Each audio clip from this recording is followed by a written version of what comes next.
Hai semua, kali ini saya buat kue tradisional yang rasanya enak dan sangat mudah dibuat. Hanya mencampurkan 3 varian tepung bersama santan lalu dikukus, hasilnya bisa cantik dan mulus banget. Kue lapis tepung ketan ini sangat mudah dibuat ya teman-teman. Tidak perlu waktu yang lama, hasilnya juga cantik dan rasanya enak banget. Manis, gurih, dan legit berpadu jadi satu. Dan kalau udah coba kue yang satu ini pasti ketagihan. Kue lapis tepung ketan ini juga cocok loh dijadikan ide cemilan bersama keluarga ataupun disuguhkan kalau lagi ada acara. Yuk kita buat sama-sama. Pertama, siapkan wadah bersih serta kering, masukkan tepung ketan sebanyak 250 gram atau sekitar 25 sendok makan. Tambahkan tepung beras sebanyak 200 gram atau sekitar 20 sendok makan. Saya juga menambahkan tepung terigu sebanyak 100 gram atau sekitar 10 sendok makan, gula pasir sebanyak 330 gram atau sekitar 18 sendok makan.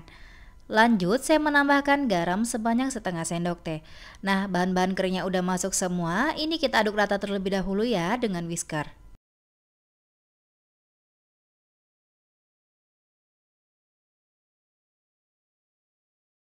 Bahan keringnya udah rata, lalu tuangkan untuk santannya.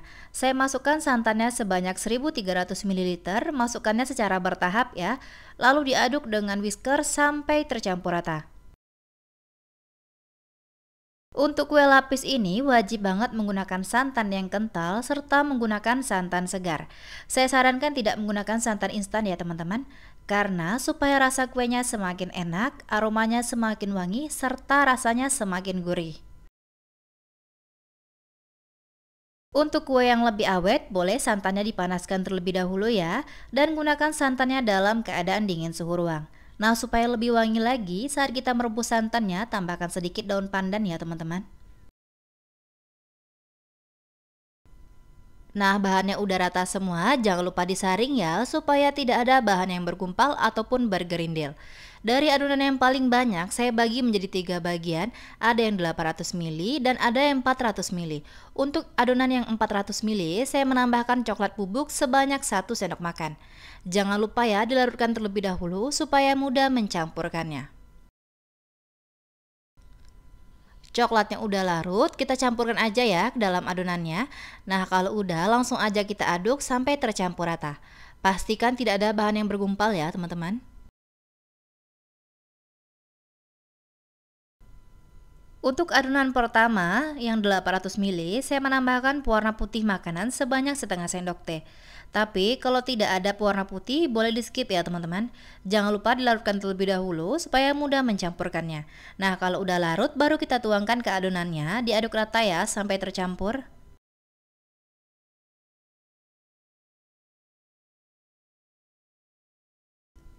Dan untuk adonan 800 ml yang kedua, saya menambahkan pewarna makanan berwarna ungu. Dan untuk pewarnanya bebas sesuai selera, diaduk rata ya sampai tercampur dan pewarnanya larut. Untuk adonan yang 800 ml, masing-masing dibagi menjadi 2 ya. Jadi setiap layer yang kita kukus ini sebanyak 400 ml. Di sini saya menggunakan loyang tulban yang berukuran 22 cm. Jangan lupa ya untuk diolesi minyak sayur supaya tidak lengket. Untuk adonan yang pertama saya tuangkan adonan yang berwarna ungu. Untuk adonan ungunya ini sebanyak 400 ml ya teman-teman. Selanjutnya setelah dituangkan akan saya kukus. Pastikan kukusannya sudah panas, airnya juga sudah mendidih. Jangan lupa juga tutupnya dialasi dan kain bersih supaya uap panasnya tidak menetes. Dikukus dengan api kecil selama 15 menit sampai adonan set. Setelah 15 menit, adonan ungunya sudah set, kita buka tutup kukusannya. Sebelum kita tuangkan adonan selanjutnya, pastikan dulu adonannya sudah set ya, supaya warnanya rapi dan tidak tercampur-campur. Ini kita tuangkan secara perlahan ya teman-teman. Dan jangan lupa juga setiap adonan harus kita aduk terlebih dahulu supaya tercampur rata. Setelah dituangkan semua, dikukus lagi ya dengan api kecil selama 15 menit sampai set. Setelah 15 menit, lapisan yang kedua sudah set, lanjut kita tuangkan untuk lapisan yang ketiga. Jangan lupa harus dipastikan adonan sebelumnya set ya, supaya warnanya tidak tercampur. Ini masukkan adonan selanjutnya harus pelan-pelan supaya warnanya rapi dan rata ya teman-teman. Setelah dituang semua adonan ke dalam cetakan, dikukus kembali ya dengan api kecil selama 15 menit sampai adonannya set. Setelah 15 menit, adonan yang ketiga ini udah set. Lanjut kita tuangkan untuk lapisan yang keempat, lapisan yang berwarna putih. Nah, ini kita tuangkannya secara perlahan supaya warnanya tidak tercampur dan jadi warnanya ini rata ya. Nah, kalau udah dituangkan semua, selanjutnya kita kukus kembali sampai adonannya set selama 15 menit aja.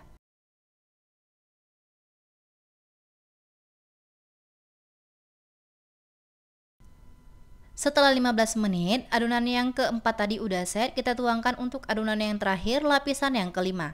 Saya tuangkan adonan yang berwarna ungu sebanyak 400 ml. Jangan lupa setiap adonan dituangkan diaduk-aduk terlebih dahulu dan tuangkannya secara perlahan aja ya. Dikukus kembali menggunakan api kecil, apinya harus kecil ya supaya permukaannya rata, mulus dan tidak bergelombang. Dikukus selama 30 menit sampai semua adonannya matang.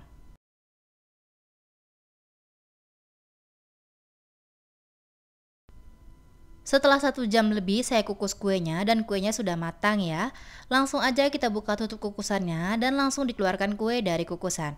Untuk kuenya ini wajib banget dibiarkan dingin dulu di suhu ruang karena kalau masih panas kuenya masih lembek.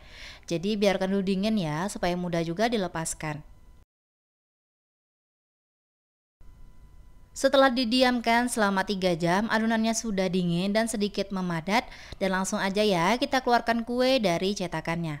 Dan kita lihat bagaimana hasilnya, terlihat ya kuenya sangat mulus, cakep banget, perlapisannya juga rapi dan permukaan atasnya juga rapi ya. Karena kita menggunakan api kecil jadi atasnya rapi dan rata. Siapkan pisau potong kue, dialasi dengan plastik wrap ataupun dioles minyak sayur ya, supaya tidak lengket. Nah, potong-potong kuenya dan kuenya siap disajikan bersama keluarga tercinta. Terlihat ya, kuenya sangat cantik dan mulus banget, perpaduan warnanya juga cakep banget ya. Buatnya juga simple karena hanya 5 lapisan aja, jadi tidak perlu waktu yang lama ya teman-teman.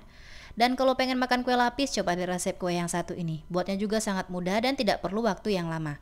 Dan untuk rasanya ini saya jamin enak ya, karena kita gunakan santan kental, jadi rasanya beneran gurih banget, aromanya juga wangi ya. Dan ketika dimakan lumer banget di mulut. Resep ini wajib ya kalian cobain di rumah karena buatnya simple dan anti gagal. Terima kasih ya sudah menonton video saya. Semoga videonya bermanfaat. Selamat mencoba. Sampai jumpa di video selanjutnya.